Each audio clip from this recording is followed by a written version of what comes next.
नमस्कार। आज हम लोग जिस टॉपिक के बारे में पढ़ेंगे उसका नाम है मुद्रा के दोष यानी कि evils of money.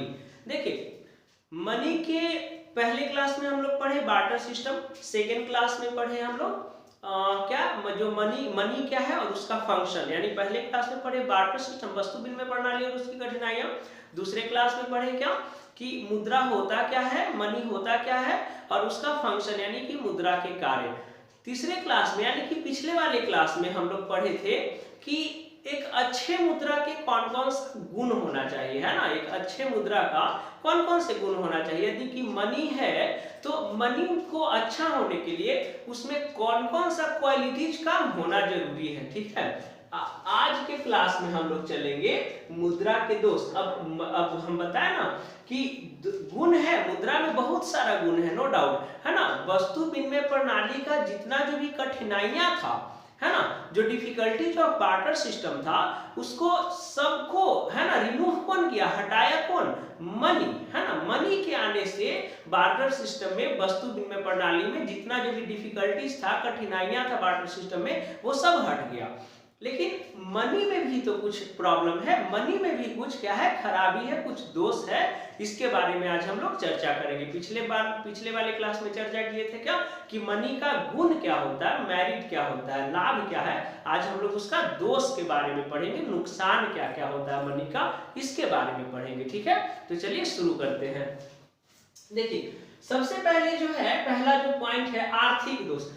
Economic evils क्या क्या है मनी का, ठीक है ना। इकोनॉमिक इविल्स मनी का क्या क्या है। तो पहला जो है मनी का जो पहला जो दोष है, जो इविल्स है, वो है प्रमोट क्रेडिट सिस्टम, है ना। क्या है, प्रमोट क्रेडिट सिस्टम, यानी कि ऋण तंत्र को प्रोत्साहन। देखिए, मनी के आने से ना क्रेडिट सिस्टम जो है बहुत बढ़ गया है ना। क्रेडिट सिस्टम यानी कि जो मनी के आने से जो ऋण तंत्र का जो सिस्टम है, जो लोन लेने का जो सिस्टम है, उधार लेने का जो सिस्टम है, वो काफी बढ़ गया है, ठीक है।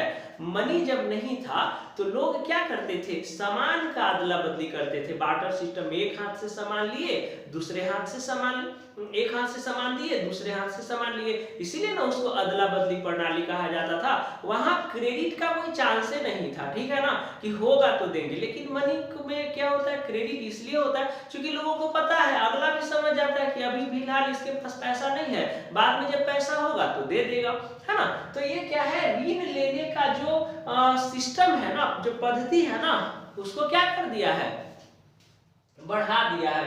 तो ये हो गया प्रमोट क्रेडिट सिस्टम, यानी कि ऋण तंत्र को प्रोत्साहन। अभी मैं जैसे मान लीजिए कि हमको एक अच्छा सा मोबाइल खरीदना है, ठीक है, एकदम बेस्ट एग्जांपल है ना। एक अच्छा सा मोबाइल खरीदना है, अभी मेरे पास 25,000 रुपया है, ठीक है। अब हमको 10,000 रुपया और हमको और क्या है चाहिए उसको खरीदने के लिए।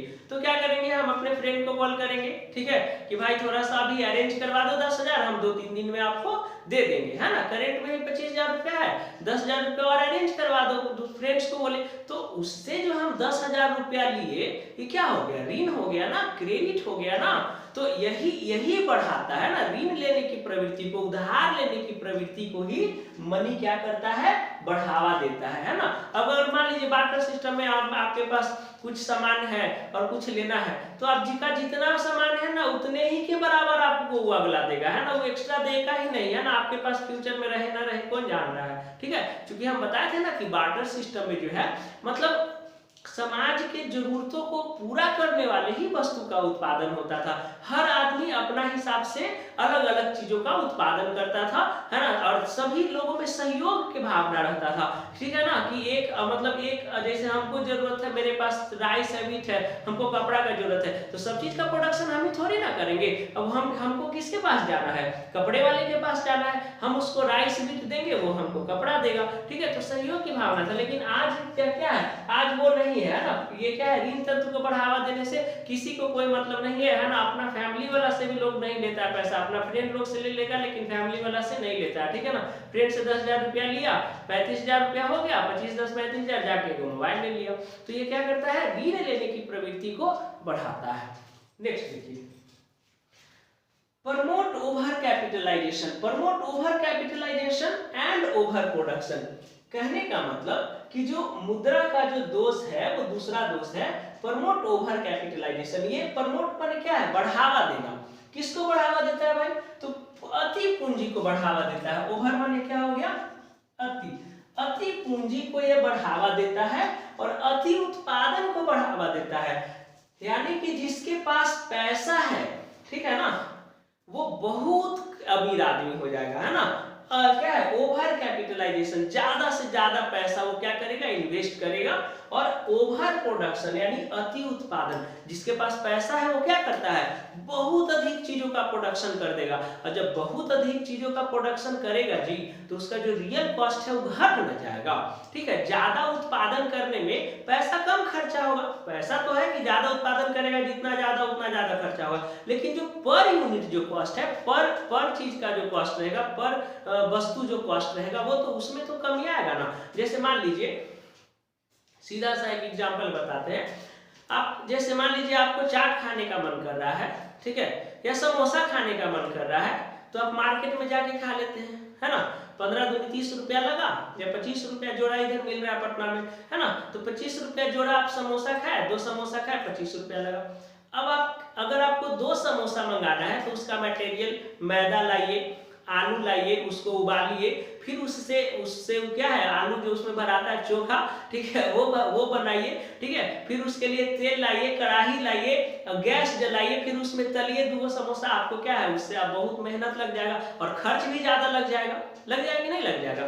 तो वही होता है ना कि मतलब 2 चीज आप मतलब बना रहे, तो आपको ज्यादा खर्चा लग जाएगा, ज्यादा मेहनत भी लगेगा। इससे अच्छा भैया जाओ अपना स्वयंवर में, या जो भी आप लोग के तरफ जो है आपका जो समोसा वाला दुकान है, उसमें जाओ और खा लो। लेकिन अगर यही चीज रहे कि घर के सभी लोगों को समोसा खाना है, अगर घर में 10-12 फैमिली है, ठीक है, या और ज्यादा है, कोई पार्टी फंक्शन हो गया, जैसे कोई शादी ब्याह है, तब गेस्ट आए हुए हैं, ठीक है, तब समोसा बनाइए 50 लोगों के लिए। तो 50 लोगों के लिए 50 दूनी 100 समोसा आपको खरीदना पड़ेगा मार्केट से। तो जब 100 समोसा खरीदने जाइएगा मार्केट से, उससे अच्छा है कि 100 समोसा आप घरे बना लीजिए, तो वो आपको मार्केट से सस्ता पड़ेगा। तो क्या हुआ कि ज्यादा चीज का प्रोडक्शन करेंगे तो रियल कॉस्ट मेरा घट जाता है, वास्तविक मूल्य जो पर यूनिट का होता है वो घट जाता है। वही चीज होता है यहाँ पे, क्योंकि मनी आपके पास ज्यादा है, बिजनेसमैन के पास मनी का, तो अंबानी अडानी तो भगवान से पूछता है, भगवान कुछ चाहिए तो बोलना हमको, ठीक है ना। उस सब के पास क्या है, मनी का कमी है जी, है ना, बहुत ज्यादा। देखिए रिलायंस वाला क्या है, पहले फ्री में दिया, अब क्या है, ले रहा है सबका, है ना। क्या है, 149, 200, अब 600, रिचार्ज करवाने में हालत खराब हो जाता है। तो ये सब के पास पैसा है ना, तो प्रोडक्शन बहुत अधिक कर देगा, फैसिलिटी बहुत अधिक देगा, है ना, बाद में शोषण करता है। तो अति जब उत्पादन होगा तो वस्तु मार्केट में बहुत अधिक हो जाएगा जी। जब वस्तु मार्केट में सस्ते दाम पे मिलेगा, तो जो कॉटेज इंडस्ट्रीज है, जो कुटीर उद्योग जो कर रहे हैं, उनका जो वस्तु का दाम है वो तो महंगा ना रहेगा, तो बर्बाद हो जाएगा, कौन खरीदेगा। अब मशीन का बनाया हुआ चीज क्या होता है, फिनिश ज्यादा होता है, इसलिए लोग इसी को खरीदेगा। तो बिजनेसमैन क्या करता है, बहुत अधिक चीजों का प्रोडक्शन कर देता है कि आज न तो कल तो बिकवे करेगा, मेरा कॉस्ट पर यूनिट कम लग जाएगा, तो कम खर्च में ज्यादा लाभ हो गया बिजनेसमैन का। क्लियर हो गया। नेक्स्ट देखिए, मुद्रा का जो इकोनॉमिक इवेंट्स में तीसरा पॉइंट है, instability in value of money, यानी कि मुद्रा के मूल्य में अस्थिरता होता है ना। मुद्रा के मूल्य में अस्थिरता कहने का मतलब कि मुद्रा का मूल्य कभी बढ़ जाता है, कभी घट जाता है। कहने का मतलब कि अगर आप कंपेयर करिए अपने देश के करेंसी जो है रुपया, अपने देश का करेंसी क्या है, रुपया है ना। अपने देश का फिर हो गया, पाकिस्तान का भी तो रुपया ही है ना, बांग्लादेश का टका हो जाता है ना। लेकिन जो यूरोपियन कंट्री है वहां पे क्या है, वहां का जो करेंसी है वो डॉलर में चलता है। तो पहले जो है मान लीजिए कि आज से 10 साल पहले, तो आज से 10 साल पहले जो है $1 का वैल्यू था 62 रुपया, है ना। 2011 का बात बता रहे हैं, ठीक है। लेकिन अभी जो है 2021 में अभी $1 का वैल्यू कितना है, 74 रुपया। तो मुद्रा का वैल्यू गिर गया ना जी, मुद्रा का वैल्यू गिर गया। इसका मतलब ये हुआ कि आपका जो देश का जो जीडीपी है वो गड़बड़ाया हुआ है, पीछे पीछे है, आपका देश का जो अर्थव्यवस्था है वो पिछड़ रहा है, इसका मतलब ये हुआ, ठीक है ना। मुद्रा का वैल्यू अपने आप थोड़ी गिरेगा, आपके देश में इन्वेस्टमेंट नहीं है फॉरेन कंट्री का तो गिरवे ना करेगा, आपका पॉलिसी बढ़िया नहीं गवर्नमेंट का तो मुद्रा का वैल्यू गिरवे ना करेगा, ठीक है। तो कहने का मतलब कि जो मुद्रा का जो क्या है वैल्यू है उसका मूल्य निश्चित नहीं रहता है, उसमें कमी होते रहता है या बढ़ोतरी होते रहता है, ठीक है ना। इसका बेस्ट एग्जांपल समझ में आया कि अभी जो है एक 10 साल पहले जो है $1 का कॉस्ट जो था 62 रुपया था, अभी $1 का कॉस्ट कितना है इंडियन रुपीज में 74 रुपीज है, तो मुद्रा का वैल्यू गिर रहा है, तो ये भी सबसे बड़ा दोष है। फोर्थ देखिए inequalities of distribution of income. मुद्रा के होने से संपत्ति के वितरण में असमानता है। संपत्ति के वितरण में असमानता का मतलब समझ रहे हैं, इस देश में जितना जो भी लोग हैं, इस दुनिया में 4% लोग, इस दुनिया में 4%, मात्र 4% लोग पूरा 4% जो लोग हैं, 4% जो ये पीपल है, ठीक है ना, ठीक है, 4% जो ये लोग पीपल है, ठीक है ना, ये लोग 94% रिसोर्स, 94% साधनों को अपने पास रखे हुए हैं। समझ में आया कि 4% लोग पूरे वर्ल्ड में, मात्र 4% लोगों के पास पूरे विश्व का 94% रिसोर्स है, 94% साधन है, बाकी 96% लोग में मात्र 6% संसाधन है। ये इतना इकोनॉमिक डिस्ट्रीब्यूशन है, किसके कारण, मनी के कारण। कभी आप गूगल पे चेक कर लीजिएगा या यूट्यूब पे चेक कर लीजिएगा इसके बारे में, ठीक है ना।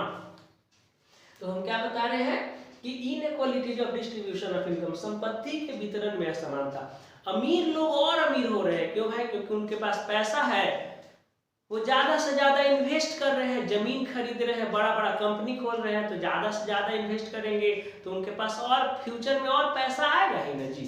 तो ये क्या होता है कि inequalities of distribution of income, यानी कि संपत्ति के वितरण में असमानता पैदा करता है। कौन भाई, मुद्रा है ना। मनी है तब ना अनइक्वालिटीज है, मनी के डिस्ट्रीब्यूशन में। अंबानी के पास पूरा इंडिया के खाना खिलाने का पैसा है, किसी आदमी के पास अपने खुद के खाने के लिए पैसा नहीं है, यही तो है डिस्ट्रीब्यूशन, ये अनइक्वालिटीज ऑफ डिस्ट्रीब्यूशन ऑफ इनकम, है ना। कि आपके देश के बिजनेसमैन जो है अंबानी साहब, उनके पास पूरा इंडिया के खाना खिलाने के पास, इंडिया को पूरा खाना खिला सकते हैं, इतना पैसा उनके पास, और एक आदमी जो है गरीब भिखारी, उसको बेचारा को खुद के खाने के लिए पैसा नहीं है। तो यही तो होता है अनइक्वालिटीज ऑफ डिस्ट्रीब्यूशन ऑफ इनकम, ठीक है। Next point, appearance of class struggle, वर्ग संघर्ष का उदय। वर्ग संघर्ष का उदय माने समझते हैं कि मनी के कारण ही वर्ग संघर्ष का उदय होता है। वर्ग संघर्ष का उदय मतलब है ना, क्लास स्ट्रगल मतलब होता है ना, आप लोग सुने हैं ना कि एक होता है लोअर क्लास, एक होता है मिडिल क्लास, एक होता है अपर क्लास, है ना। और इसको इकोनॉमिक्स में पढ़िएगा तो एक होता है एकदम लोअर, फिर होता है मिडिल लोअर, फिर होता है मिडिल, फिर होता है मिडिल हाई, फिर होता है रिच, फिर होता है हायर रिच, फिर होता है अल्ट्रा रिच, ठीक है ना। यानी बहुत कैटेगरी में समाज हमारा बट गया है, लेकिन मेन 3 टाइप का है, एक गरीब लोग, एक जो उनसे ऊपर है मिडिल क्लास, और जो एक उनसे ऊपर है माने रिच अमीर। 3 कैटेगरी में समाज बटा हुआ है ना। तो ये मुद्रा के कारण बटा हुआ है। वस्तु विनिमय प्रणाली में कोई अमीर कोई गरीब नहीं था, ठीक है ना, सब एक दूसरा से मिल के रहता था, सहयोग के भावना था ना। लोग एक वस्तु से दूसरा वस्तु को ट्रांसफर करता था, इसीलिए जानता था कि हमको अगला से जरूरत है, अगला भी जानता था कि हमको इस बंदा से जरूरत है, इसीलिए सब मिलजुल के रहता था। नेक्स्ट, ये तो हो गया ये 5 पॉइंट आर्थिक दोष, इकोनॉमिक इविल्स में, ठीक है। आगे जो है नैतिक दोष में समझिए, मुद्रा के होने से केवल आर्थिक दोष थोड़ी है, नैतिक दोष भी बहुत सारा है ना। मोरल इविल्स भी बहुत सारा है, नैतिक दोष भी बहुत सारा है। मोरल इविल्स मतलब नैतिक दोष, बहुत सारा नैतिक दोष है। देखिए नैतिक दोष क्या है, मनी के आने से आज क्या है, लोगों में धोखाधड़ी का भावना आ गया है, नहीं, फ्रॉड लोग करता है, रॉबरी डाका डालता है, पैसा के लिए लोग मर्डर कर देता है, ब्लैक मार्केटिंग, ब्लैक मार्केटिंग में क्या आ जाएगा, मिक्स मिलावट, है ना, मिलावट, चावल में क्या है, कंकड़ मिला के बेच दे रहा है ना। और क्या है, मतलब मान लीजिए कि किसी चीज का स्टॉक है तो स्टॉक रख ले रहेगा, मार्केट में निकालवे नहीं करेगा, तो उसका क्या होता है, उससे क्या होता है, चीजों का वैल्यू बहुत बढ़ जाता है। जब दाम बहुत, जैसे प्याज का मान लीजिए कोई व्यापारी है और वो व्यापारी जो है मार्केट में प्याज को भेज ही नहीं रहा है, मार्केट में प्याज का कमी हो जाएगा, लेकिन डिमांड थोड़ी ना कमेगा, सबको तो प्याज का जरूरत है ना जी। अब प्याज जो है मार्केट में नहीं है तो व्यापारी क्या करता है, जब बहुत अधिक हो जाएगा मार्केट में प्राइस प्याज का, तब व्यापारी मार्केट में भेजेगा प्याज को, तो क्या होगा, हाई कॉस्ट पे बिकेगा ना वो, ठीक है। तो इस तरह से ब्लैक मार्केटिंग किया जाता है, ठीक है।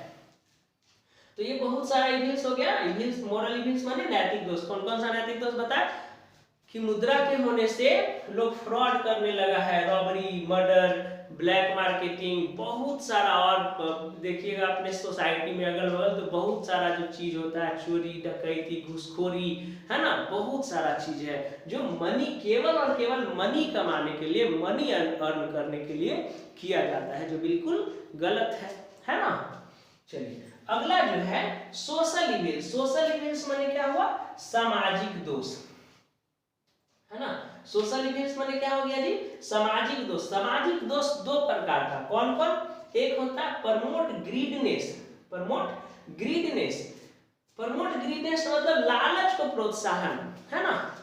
पैसा जो है क्या करता है, मुद्रा के होने से लोगों में लालच का भावना आ गया, ग्रीड है ना, लोग ग्रीडी हो गया, लालची हो गया है, ठीक है ना। तो वही कहता है प्रमोट्स क्या है, ग्रीडनेस, लालच को लोग प्रोत्साहन है, किसी का है ना, ये सब सामाजिक दोष है ना, कोई का काम नहीं हो रहा है, प्यून को क्या है 500 रुपया पॉकेट में डाल दिया, भाई थोड़ा काम करवा दो, प्यून यही तो चाहता था, है ना, प्यून यही तो चाहता था कि कोई मेरा पॉकेटवा में डाले 500 तो हम उसका काम करवाएं। तो यही सब क्या है, मुद्रा के कारण, और यही सब नैतिक पतन है, किसी को पेशेंस नहीं है, और फिर क्या है, वही देखा है इसकी क्या है, सब आदमी 500 1000 रुपया दे दे के काम करवा रहा है, अब तो उसको आदत लग गया, ठीक है, प्यून को तो आदत लग गया पैसा दे के लेके काम करवाने का, अब कोई नहीं देगा तो कर नहीं करेगा काम, कहे कि नहीं 500 रुपया दे, अब इसका एक आदमी विरोध करेगा कि नहीं प्यून ऐसा है वैसा है, पैसा के लेके काम करता है। अरे भाई तो शुरुआत कौन किया, शुरुआत तो पब्लिक ने किया जी, है ना। अगर आपको में पेशेंस है ये नहीं है तो यही सब ना होगा, लुटवे ना करेगा लोग। तो ये क्या है, लालच को बढ़ावा दे रहा है कौन, मुद्रा। आज देखिए ना भाई, आपको बता देते हैं, जो ड्राइविंग लाइसेंस होता है, ड्राइविंग लाइसेंस जो होता है 2 व्हीलर या 4 व्हीलर के बनाने के लिए, आपको अपने जाके अगर अकेले बनाइएगा ना तो बहुत आपसे टाइम ले लेगा, वही कोई दलाल से बना लीजिए ना, 6000 रुपया दीजिए, 10,000 रुपया दीजिए, ठीक है, एकदम तुरंत हैंड टू हैंड आपको एकदम बना के 2 दिन में 3 दिन में दे देगा, ठीक है। तो ये क्या होता है, ये लालच को बढ़ावा दे रहा है, लालचे के कारण नहीं सब काम कर रहा है, मनी के होने के कारण कर रहा है। फिर है लास्ट जो है एक्सप्लोटेशन टेंडेंसी, यानी कि शोषण की प्रवृत्ति। एक्सप्लोटेशन टेंडेंसी मतलब शोषण की प्रवृत्ति। आज क्या है, बड़े बड़े लोग जो अंबानी और अडानी जैसे जो लोग हैं वो क्या कर रहे हैं, गरीबों का शोषण कर रहे हैं। गरीब को क्या यार, सब हम लोग का भी तो शोषण कर ही रहा है, इतना महंगा ने रिचार्ज करवा दिया है कि क्या शोषणे न है जी। शुरू में पूरा आदत लगवा दिया सबको नेट चलाने का, मोबाइल चलाने का, 4G का, अब क्या फ्री में दे दे के अब क्या कर रहा है, हर साल रिचार्जे महंगा कर रहा है, तो ये शोषणे न है ना। सरकार तो पेट्रोल बढ़ा रहा है, उसके प्रति पूरा आंदोलन हो रहा है। ये जो प्राइवेट कंपनी जो है ये लोग क्या है, बढ़ा रहा है अपना रिचार्जिंग वाला, इसके लिए भी एगो मूवमेंट होना चाहिए, एगो आंदोलन होना चाहिए, लेकिन लोगों का इसमें भी ध्यान नहीं है। जाने दीजिए, सब भरवा रहा है, जैसे हम भी भरवा लेते हैं, है ना। आगे देखिए, एक जो और बहुत खराब चीज आया मनी के होने से, ठीक है, वो आया प्रोस्टिट्यूशन। वो सोशल इविल्स में ही आएगा, क्या हो जाएगा, प्रोस्टिट्यूशंस, प्रोस्टिट्यूशंस, ठीक है ना। प्रोस्टिट्यूशंस, वेश्यावृत्ति, वेश्यावृत्ति लिखे नहीं थे लेकिन फिर भी बताइए देते हैं, है ना। ये जो है सी आ गया, किसका है, सोशल इविल्स है ना, सामाजिक दोष में आया सी, वेश्यावृत्ति, प्रोस्टिट्यूशन। आज जो है देखिए प्रोस्टिट्यूशन इंडिया में, ठीक है ना, बहुत तेजी से बढ़ रहा है, ठीक है, और ये केवल और केवल मनी के लिए है ना। ये जो वेश्यावृत्ति का जो धंधा चलता है वो केवल और केवल मनी के लिए है ना, कि मतलब कम समय में लोगों को अधिक पैसा कमाने का एक बहुत बेहतरीन जरिया है। लोग इसके लिए क्या करते हैं, बहुत बड़े बड़े, और इसमें ऐसा नहीं है जो मूवी में दिखाया जाता है ना कि नेता लोग शामिल है, तो सब केवल मूवी तक सीमित नहीं रहता है, ठीक है, ये आम जिंदगी में जो होता है ना वही दिखाया जाता है मूवी में। इसमें क्या होता है, आपका बड़ा बड़ा बिजनेसमैन शामिल रहेगा, बड़ा बड़ा नेता शामिल रहेगा, बड़ा बड़ा उसका बेटा शामिल रहेगा, है ना। आज जो इतना जो भी लड़की लोग का जो किडनैपिंग होता है, ये सब जिसका केस मिलवे नहीं किया, ठीक है ना, गुम हो गया था, आखिर वो कहाँ जाता है, ये सब लोग क्या है वेश्यावृत्ति में उसको धकेल देते हैं, दूसरे कंट्री में भेज देते हैं, ठीक है ना, केवल और केवल मनी के लिए, मनी अर्न करने के लिए, पैसा कमाने के लिए, ठीक है। तो प्रोस्टिट्यूशन समाज का सबसे बड़ा, ठीक है ना, मतलब दोष है, किसके कारण शुरू हुआ है, मुद्रा के कारण शुरू हुआ है। हाँ, अब किसी को मतलब प्रॉब्लम है, या जिस कंट्री में ये सब लीगल है, जैसे अमेरिका में लीगल है ना, बहुत सारा कंट्री में ये सब लीगल है, तो चलिए कोई दिक्कत नहीं है, उसका उसमें ना उसको क्या है, टैक्स वो लोग पे करता है सरकार को। लेकिन जैसे इंडिया जैसे देश में क्या है, ये सब इनलीगल है। जैसे अभी जो आया था, कौन अभी ये केस आया था हाल फिलहाल में, जो शिल्पा शेट्टी का जो पति था राज कुंद्रा, इतना बड़ा बिजनेसमैन था, क्या का बिजनेस करता है, ये तो बाद में पता चला भाई। तो ये सब क्या है बताया ना, बड़ा बड़ा लोग ही ये सब काम करता है, कि प्रोस्टिट्यूशन से छोटा मोटा आदमी थोड़ी करेगा भाई, ये सब का तो तुरंत, ये सब के लिए तो है, ये है बिहार पुलिस, बिहार में है ना, ये सब अमीर को थोड़ी ना पकड़ता है बिहार पुलिस, गरीब लोगों को बेचारा को परेशान करेगा। काहे नहीं, राज कुंद्रा इतना बड़ा फ्रॉड में पकड़ा है, काहे नहीं उसको औकात है तो उसको जेल में रखा 10 दिन, जेल 10 दिन छोड़िए ना, उसको काहे नहीं केस ठोक के अंदर कर दिया, काहे नहीं आजीवन कारावास दे दिया, ठीक है। तो ये सब जो सिस्टम है ना, ये सब अमीर का गुलाम होता है। जितना जो भी भारत में तो एकदम जितना जो भी एडमिनिस्ट्रेटिव डिपार्टमेंट है, जो प्रशासनिक जो डिपार्टमेंट है, ये सब नेता और अमीर का दलाल होता है, चाटुकार होता है, ठीक है ना। ये सबसे आप न्याय व्यवस्था की उम्मीद करिएगा जो बिल्कुल ही गलत है, निहायती बकवास हो जाएगा, फिर ये सब कुछ नहीं कर सकता है, ठीक है।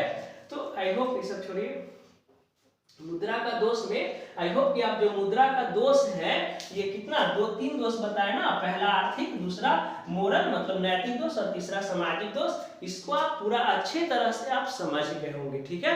अगर नहीं समझ में आए तो कमेंट्स में है ना पूछ लीजिएगा, जो जहां पे प्रॉब्लम है, ठीक है। जय हिंद।